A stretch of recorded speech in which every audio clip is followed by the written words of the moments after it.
There's a mistake in my rookie ranks for this year's class. Post-draft, just in case it's not in the title. And not only am I not going to fix it, it's kind of there intentionally.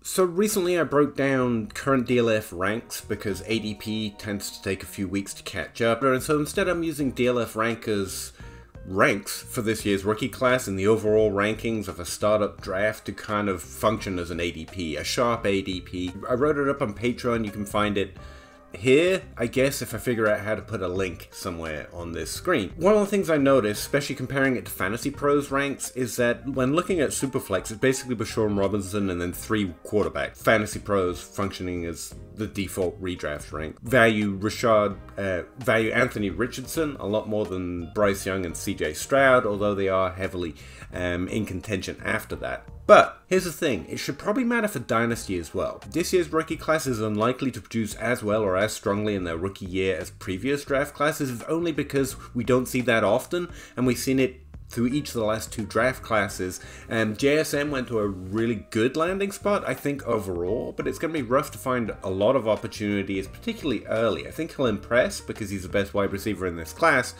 but it's not going to be a hard and fast burn like Garrett Wilson and Chris Olave was last year. It's going to be probably more moot.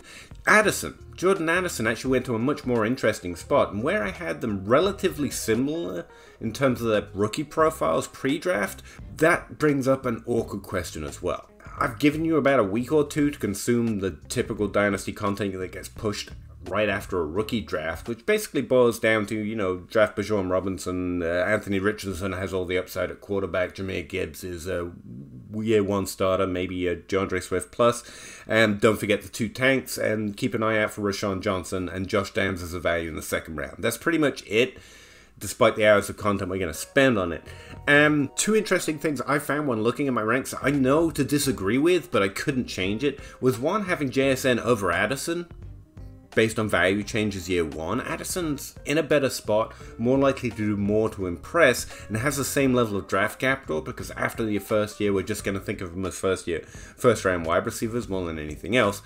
And Gibbs should definitely be in contention for the first skill position player off the board after Bashawn Robinson and after the 3 quarterbacks, assuming you're drafting in Superflex. Currently, my top 12 rookies are Bashawn Robinson, Bryce Young, CJ Stroud, Anthony Richardson, but then it's JSN, Jahmyr Gibbs, and Jordan Addison, in a clear tier below the quarterbacks. Once the quarterbacks are gone, I heavily want those 3 picks. And in fact, trading into the top 6 this year in a Superflex draft is a really good idea. The thing is, while in my rookie drafts, I'm drafting them in the order I've got in my rookie drafts, JSN, then Jahmyr Gibbs, then Jordan Addison, I think Gibbs should probably be above JSN. You can actually make a really strong case for taking Addison over JSN, as Zach Reed did in the Dynasty Grind a couple weeks ago.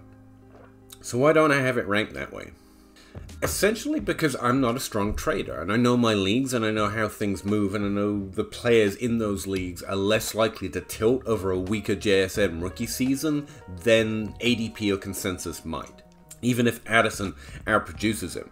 So while I might want Addison, and I really want Addison this year, I think my best shot is trying to trade for the pick or trade for the player individually. But in most leagues, I'm not so sure that's a bad idea.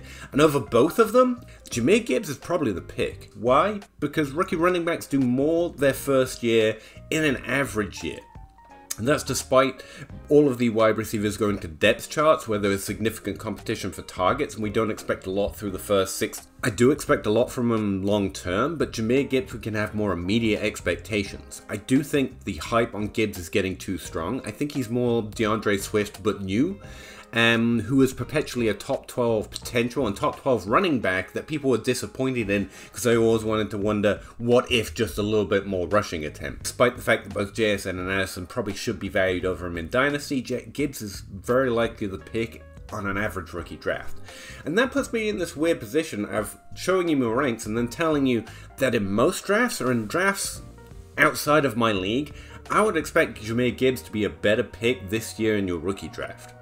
And yet I won't rank it that way. Anyway, I just kind of wanted to do a small video on it because I keep looking at my ranks and I want to change them, but the truth is that is how I would draft them. That's how I value them. That's how I value how likely they are to be the best, the earliest in fantasy football. It's JSN, Jahmyr Gibbs, and Jordan Addison. Honestly, I really want JSN and Gibbs, JSN and Addison to be pretty close together. Thought I'd let you know. You can, again, find my ranks. You can find my thoughts on the draft on Patreon in that article. I also broke down the draft results for fantasy football with Pat Grain on the Dynasty Crossroads in the last podcast episode.